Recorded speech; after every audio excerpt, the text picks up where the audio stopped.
मेरे प्यारे देशवासियों, नमस्कार। साल 2026 का यह पहला मन की बात है। कल 26 जनवरी को हम सभी गणतंत्र दिवस का पर्व मनाएंगे। इसी दिन हमारा संविधान लागू हुआ था।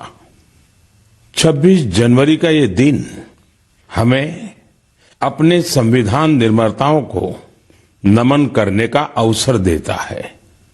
आज 25 जनवरी का दिन भी बहुत अहम है। आज नेशनल वोटर्स डे है, मतदाता दिवस है। मतदाता ही लोकतंत्र की आत्मा होता है। साथियों, आमतौर पर जब कोई 18 साल का हो जाता है, मतदाता बन जाता है, तो उसे जीवन का एक सामान्य पड़ाव समझा जाता है। लेकिन दरअसल ये अवसर किसी भी भारतीय के जीवन का बहुत बड़ा माइलस्टोन होता है। इसलिए बहुत जरूरी है कि हम देश में वोटर बनने का, मतदाता बनने का उत्सव मनाएं। जैसे हम जन्मदिन पर शुभकामनाएं देते हैं और उसे सेलिब्रेट करते हैं, ठीक वैसे ही जब भी कोई युवा पहली बार मतदाता बने तो पूरा मोहल्ला, गांव या फिर शहर एकजुट होकर उसका अभिनंदन करें और मिठाइयां बांटी जाए। इससे लोगों में वोटिंग के प्रति जागरूकता बढ़ेगी। इसके साथ ही यह भावना और सशक्त होगी कि एक वोटर होना कितना मायने रखता है। साथियों, देश में जो भी लोग चुनावी प्रक्रिया से जुड़े रहते हैं, जो हमारे लोकतंत्र को जीवंत बनाए रखने के लिए जमीनी स्तर पर काम करते हैं, मैं उन सभी की बहुत सराहना करना चाहूंगा। आज मतदाता दिवस पर मैं अपने युवा साथियों से फिर आग्रह करूंगा कि वे 18 साल का होने पर वोटर के रूप में खुद को जरूर रजिस्टर करें। संविधान ने हर नागरिक से जिस कर्तव्य भावना के पालन की अपेक्षा रखी है, इससे वो अपेक्षा भी पूरी होगी और भारत का लोकतंत्र भी मजबूत होगा। मेरे प्यारे देशवासियों, इन दिनों मैं सोशल मीडिया पर एक इंटरेस्टिंग ट्रेंड देख रहा हूं। लोग साल 2016 की अपनी यादों को फिर से ताजा कर रहे हैं। उसी भावना के साथ आज मैं भी आपके साथ अपनी एक मेमोरी को शेयर करना चाहता हूं। 10 साल पहले जनवरी 2016 में हमने एक एम्बिशियस जर्नी की शुरुआत की थी। तब हमें इस बात का एहसास था कि भले ही एक छोटा क्यों न हो, लेकिन ये युवा पीढ़ी के लिए, देश के फ्यूचर के लिए काफी अहम है। तब कुछ लोग ये समझ ही नहीं पाए थे कि आखिर है क्या। साथियों, मैं जिस जर्नी की बात कर रहा हूं वह है स्टार्टअप इंडिया की जर्नी। इस अद्भुत जर्नी के हीरो हमारे युवा साथी हैं। अपने कंफर्ट जोन से बाहर निकलकर उन्होंने जो इनोवेशन किए वो इतिहास में दर्ज हो रहे हैं। साथियों, भारत में आज दुनिया का तीसरा सबसे बड़ा स्टार्टअप इकोसिस्टम बन चुका है। ये स्टार्टअप्स लीग से हटके हैं। आज वे ऐसे सेक्टर्स में काम कर रहे हैं जिनके बारे में 10 साल पहले तक कल्पना भी नहीं की जा सकती थी। AI, space, nuclear energy, semiconductors, mobility, green hydrogen, biotechnology, आप नाम लीजिए और कोई ना कोई भारतीय स्टार्टअप उस सेक्टर में काम करते हुए दिख जाएगा। मैं अपने उन सभी युवा साथियों को सैल्यूट करता हूं जो किसी न किसी स्टार्टअप से जुड़े हैं या फिर अपना स्टार्टअप शुरू करना चाहते हैं। साथियों, आज मन की बात के माध्यम से मैं देशवासियों विशेषकर इंडस्ट्री और स्टार्टअप से जुड़े युवाओं से एक आग्रह जरूर करना चाहता हूं। भारत की इकोनॉमी तेजी से आगे बढ़ रही है। भारत पर दुनिया की नजरें हैं। ऐसे समय में हम सब पर एक बहुत बड़ी जिम्मेदारी भी है। वो जिम्मेदारी है क्वालिटी पर जोर देने की। होती है, चलती है, चल जाएगा, ये युग चला गया। आइए इस वर्ष हम पूरी ताकत से क्वालिटी को प्राथमिकता दें। हम सबका एक ही मंत्र हो, क्वालिटी, क्वालिटी और सिर्फ क्वालिटी। कल से आज बेहतर क्वालिटी। हम जो भी मैन्युफैक्चर कर रहे हैं उसकी क्वालिटी को बेहतर बनाने का संकल्प लें। चाहे हमारे टेक्सटाइल हो, टेक्नोलॉजी हो या फिर electronics, even packaging. Indian product का मतलब ही बन जाए टॉप क्वालिटी। आइए एक्सीलेंस को हम अपना बेंचमार्क बनाएं। हम संकल्प लें, क्वालिटी में न कोई कमी होगी, न क्वालिटी से कोई समझौता होगा। और मैंने तो लाल किले से कहा था, जीरो डिफेक्ट, जीरो इफेक्ट। ऐसा करके ही हम विकसित भारत की यात्रा को तेजी से आगे ले जा पाएंगे। मेरे प्यारे देशवासियों, हमारे देश के लोग बहुत इनोवेटिव है।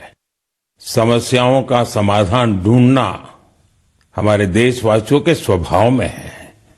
कुछ लोग ये काम स्टार्टअप्स के जरिए करते हैं, तो कुछ लोग समाज की सामूहिक शक्ति से रास्ता निकालने का प्रयास करते हैं। ऐसा ही एक प्रयास उत्तर प्रदेश के आजमगढ़ में सामने आया है। यहां से होकर गुजरने वाली तमसा नदी को लोगों ने नया जीवन दिया है। तमसा केवल एक नदी नहीं, बल्कि हमारी सांस्कृतिक और आध्यात्मिक विरासत की सजीव धारा है।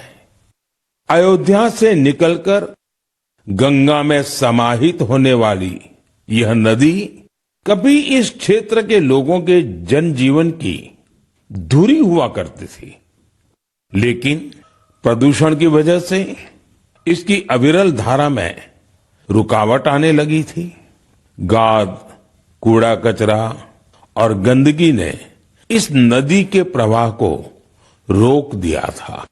इसके बाद यहाँ के लोगों ने इसे एक नया जीवन देने का अभियान शुरू किया। नदी की सफाई की गई और उसके किनारों पर छायादार, फलदार पेड़ लगाए गए।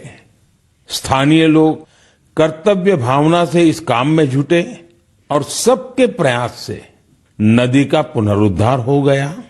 साथियों, जन भागीदारी का ऐसा ही प्रयास आंध्र प्रदेश के अनंतपुर में भी देखने को मिला है।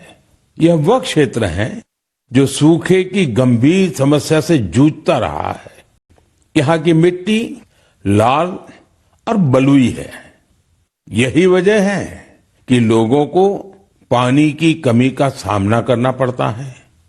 यहाँ के कई क्षेत्रों में लंबे समय तक बारिश नहीं होती है। कई बार तो लोग अनंतपुर की तुलना रेगिस्तान में सूखे की स्थिति से भी कर देते हैं। साथियों, इस समस्या के समाधान के लिए स्थानीय लोगों ने जलाशयों को साफ करने का संकल्प लिया। फिर प्रशासन के सहयोग से यहाँ अनंत नीरू संरक्षणम प्रोजेक्ट, इसकी शुरुआत हुई। इस प्रयास के तहत 10 से अधिक जलाशयों को जीवनदान मिला है।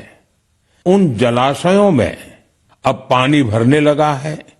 इसके साथ ही 7,000 से अधिक पेड़ भी लगाए गए हैं। यानी अनंतपुर में जल संरक्षण के साथ साथ ग्रीन कवर भी बढ़ा है। यहाँ बच्चे अब तैराकी का आनंद भी ले सकते हैं। एक प्रकार से कहें तो यहाँ का पूरा इकोसिस्टम फिर से निखर उठा है। साथियों, आजमगढ़ हो, अनंतपुर हो या फिर देश की कोई और जगह, ये देखकर खुशी होती है कि लोग एकजुट होकर कर्तव्य भाव से बड़े संकल्प सिद्ध कर रहे हैं। जन भागीदारी और सामूहिकता की यही भावना हमारे देश की सबसे बड़ी ताकत है। मेरे प्यारे देशवासियों, हमारे देश में भजन और कीर्तन सदियों से हमारी संस्कृति की आत्मा रहे हैं। हमने मंदिरों में भजन सुने हैं, कथा सुनते वक्त सुने हैं और हर दौर ने भक्ति को अपने समय के हिसाब से जिया है। आज की पीढ़ी भी कुछ नए कमाल कर रही है। आज के युवाओं ने भक्ति को अपने अनुभव और अपनी जीवन शैली में ढाल दिया है। इसी सोच से एक नया सांस्कृतिक चलन उभर कर सामने आया है। आपने सोशल मीडिया पर ऐसे वीडियो जरूर देखे होंगे। देश के अलग अलग शहरों में बड़ी संख्या में युवा इकट्ठा हो रहे हैं। मंच सजा होता है, रोशनी होती है, संगीत होता है, पूरा तामझाम होता है और माहौल किसी कॉन्सर्ट से जरा भी कम नहीं होता है। ऐसा ही लग रहा है कि जैसे कोई बहुत बड़ा कॉन्सर्ट हो रहा है। लेकिन वहां जो गाया जा रहा होता है वो पूरी तन्मयता के साथ, पूरी लगन के साथ, पूरे लय के साथ, भजन की गूंज। इस चलन को आज भजन क्लबिंग कहा जा रहा है और यह खास तौर पर जैन जी के बीच तेजी से लोकप्रिय हो रहा है। यह देखकर अच्छा लगता है कि इन आयोजनों में भजन की गरिमा और सुचिता का पूरा ध्यान रखा जाता है। भक्ति को हल्केपन में नहीं लिया जाता। न शब्दों की मर्यादा टूटती है और न ही भाव की। मंच आधुनिक हो सकता है, संगीत की प्रस्तुति अलग हो सकती है, लेकिन मूल भावना वही रहती है। आध्यात्म का एक निरंतर प्रवाह वहां अनुभव होता है। मेरे प्यारे देशवासियों, आज हमारी संस्कृति और त्योहार दुनिया भर में अपनी पहचान बना रहे हैं।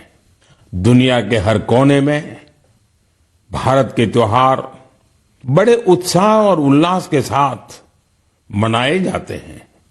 हर तरह की कल्चरल वाइब्रेंसी को बनाए रखने में हमारे भारतवंशी भाई बहनों का अहम योगदान है।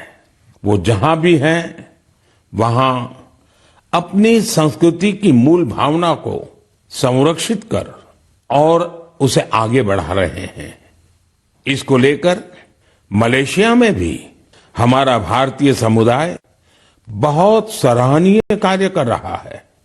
आपको यह जानकर सुखद आश्चर्य होगा कि मलेशिया में 500 से ज्यादा तमिल स्कूल है।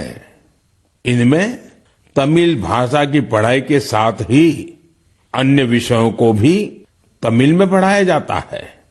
इसके अलावा यहाँ तेलुगु और पंजाबी सहित अन्य भारतीय भाषाओं पर भी बहुत फोकस रहता है।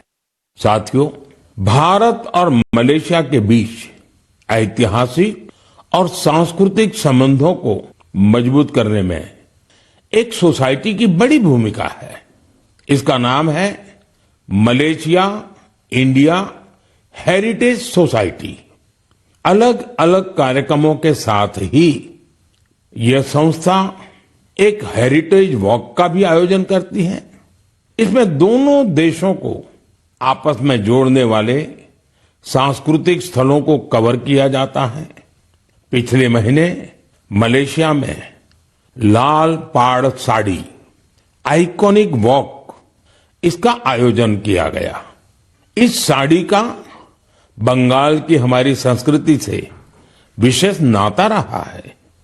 इस कार्यक्रम में सबसे अधिक संख्या में इस साड़ी को पहनने का रिकॉर्ड बना।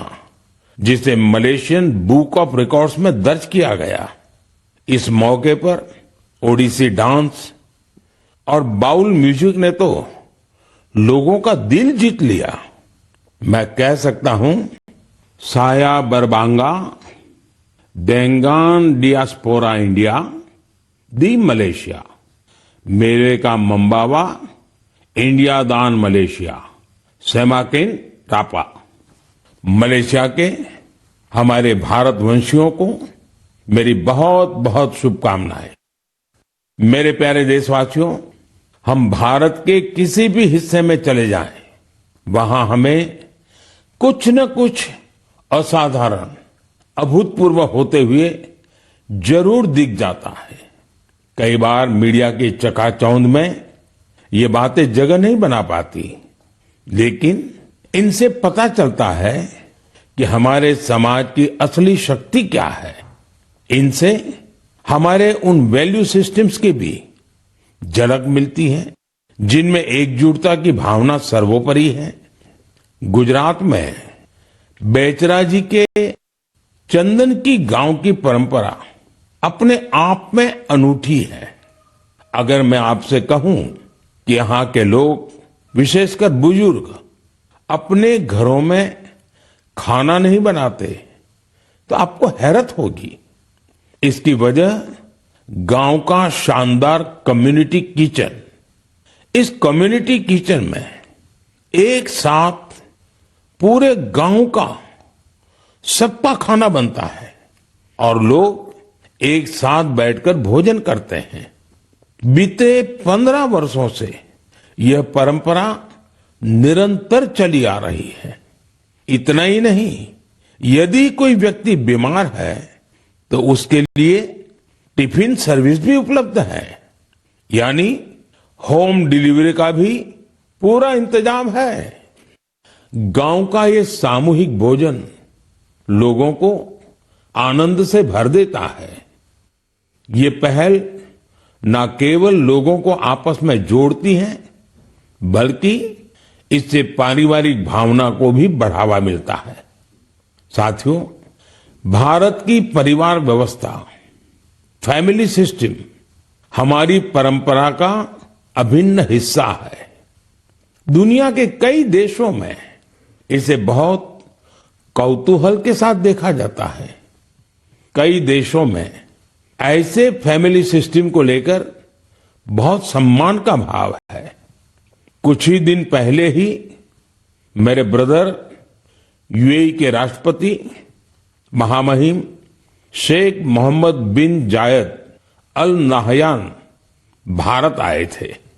उन्होंने मुझे बताया कि यूएई साल 2026 को ईयर ऑफ फैमिली के रूप में मना रहा है। मकसद ये कि वहां के लोगों के बीच सौहार्द और सामुदायिक भावना और मजबूत हो। वाकई यह बहुत ही सराहनीय पहल है। साथियों, जब परिवार और समाज की ताकत मिलती है तो हम बड़ी से बड़ी चुनौतियों को परास्त कर सकते हैं। मुझे अनंतनाग के शेखगुंड गांव के बारे में जानकारी मिली है। यहाँ ड्रग्स, तंबाकू, सिगरेट और शराब से जुड़ी चुनौतियां काफी बढ़ गई थी।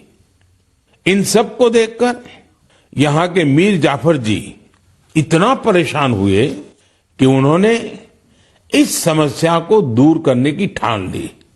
उन्होंने गांव के युवाओं से लेकर बुजुर्गों तक सभी को एकजुट किया। उनकी इस पहल का असर कुछ ऐसा रहा कि वहां की दुकानों ने तंबाकू उत्पादों को बेचना ही बंद कर दिया। इस प्रयास से ड्रग्स के खतरों को लेकर भी लोगों में जागरूकता बढ़ी है। साथियों, हमारे देश में ऐसी अनेक संस्थाएं भी हैं जो वर्षों से निस्वार्थ भाव से समाज सेवा में जुटी हैं। जैसे एक संस्था है पश्चिम बंगाल के पूर्व मेदिनीपुर के फरीदपुर में। इसका नाम है विवेकानंद लोक शिक्षा निकेतन। ये संस्था पिछले 4 दशक से बच्चों और बुजुर्गों की देखभाल में जुटी है। गुरुकुल पद्धति की शिक्षा और टीचर्स की ट्रेनिंग के साथ ही ये संस्था समाज कल्याण के कई नेक कार्यों में जुटी है। मेरी कामना है कि निस्वार्थ सेवा का यह भाव देशवासियों के बीच निरंतर और अधिक सशक्त होता रहे। मेरे प्यारे देशवासियों, मन की बात में हम निरंतर स्वच्छता के विषय को उठाते रहे हैं। मुझे ये देखकर गर्व होता है हमारे युवा अपने आसपास की स्वच्छता को लेकर बहुत सजग है। अरुणाचल प्रदेश में हुए एक ऐसे ही अनूठे प्रयास के बारे में मुझे जानकारी मिली है। अरुणाचल वो धरती है जहां देश में सबसे पहले सूर्य की किरणें पहुंचती हैं। यहां लोग जय हिंद कहकर एक दूसरे का अभिवादन करते हैं। यहां ईटानगर में युवाओं का समूह उन हिस्सों की सफाई के लिए एकजुट हुआ जिन पर ज्यादा ध्यान देने की जरूरत थी। इन युवाओं ने अलग अलग शहरों में सार्वजनिक स्थलों की साफ सफाई को अपना मिशन बना लिया। इसके बाद ईटानगर, नाहरलागुन, दोईमुख, सेप्पा, पालिन और पासीघाट, वहां भी ये अभियान चलाया गया। ये युवा अब तक करीब 11 लाख किलो से अधिक कचरे की सफाई कर चुके हैं। सोचिए दोस्तों, नौजवानों ने मिलकर के 11 लाख किलो कूड़ा कचरा हटाया। साथियों, एक और उदाहरण असम का है। असम के नागांव में वहां की पुरानी गलियों से लोग भावनात्मक रूप से जुड़े हैं। यहां कुछ लोगों ने अपनी गलियों को मिलकर साफ करने का संकल्प लिया। धीरे धीरे उनके साथ और लोग जुड़ते गए। इस तरह एक ऐसी टीम तैयार हो गई जिसने गलियों से बहुत सारा कचरा हटा दिया। साथियों, ऐसा ही एक प्रयास बेंगलुरु में हो रहा है। बेंगलुरु में सोफा वेस्ट एक बड़ी समस्या बनकर सामने आया है। इसलिए कुछ प्रोफेशनल्स एकजुट होकर इस इश्यू को अपने तरीके से सॉल्व कर रहे हैं। साथियों, आज कई शहरों में ऐसी टीमें हैं जो लैंडफिल वेस्ट की रिसाइकलिंग में जुटी हैं। चेन्नई में ऐसी ही एक टीम ने बहुत बेहतरीन काम किया है। ऐसे उदाहरणों से पता चलता है कि स्वच्छता से जुड़ा हर प्रयास कितना अहम है। हमें स्वच्छता के लिए व्यक्तिगत तौर पर या फिर टीम के तौर पर अपने प्रयास बढ़ाने होंगे, तभी हमारे शहर और बेहतर बनेंगे। मेरे प्यारे देशवासियों, जब पर्यावरण संरक्षण की बात होती है तो अक्सर हमारे मन में बड़ी योजनाएं, बड़े अभियान और बड़े बड़े संगठन की बातें आती हैं। लेकिन कई बार बदलाव की शुरुआत बहुत साधारण तरीके से होती है। एक व्यक्ति से, एक इलाके से, एक कदम से, और लगातार की गई छोटी छोटी कोशिशों से भी बड़े बदलाव आते हैं। पश्चिम बंगाल के कुछ बिहार के रहने वाले बेनोय दास जी का प्रयास इसी का उदाहरण है। पिछले कई वर्षों से उन्होंने अपने जिले को हरा भरा बनाने का काम अकेले दम पर किया है। बेनोय दास जी ने हजारों पेड़ लगाए हैं। कई बार पौधे खरीदने से लेकर उन्हें लगाने और देखभाल करने के सारा खर्च खुद ने उठाया है। जहां जरूरत पड़ी वहां स्थानीय लोगों, छात्रों और नगर निकायों के साथ मिलकर काम किया। उनके प्रयासों से सड़कों के किनारे हरियाली और बढ़ गई है।